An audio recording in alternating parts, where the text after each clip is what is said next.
Nadanya melayah yang tengahnya lumpau. Nyo bimbang.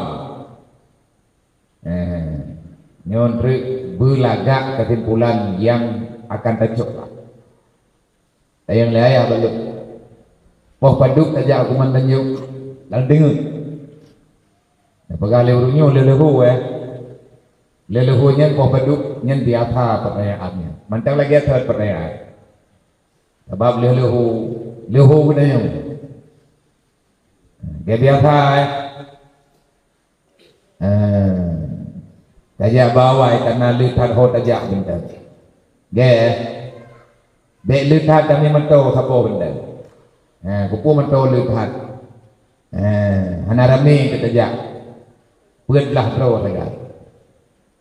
Kenapa buat belah bro saja. Nah, seot libang fitriya di bendahara. Tapi menyatakan di buat belah bro ya, hanle sapo mentau. Kan Nabi agi memang dorong nyanduk 20 salam. Nabi agi memang dorong. Yang 20 mentau lo dolo, yang 20 mentau le. Maya buat belah bro 20 mentau le, berarti taduk 7. Perlu terkejut. Long yang jam po belah hampah di luar sana long pruno yu. Long dua long je upi nan long preh lehu lah. Berangkat yang mentolong petro. Abang Damil lagi ikut. Yang meto abang Damil petro. Yang demi meto ya. Lang meto BMU pun dua tro.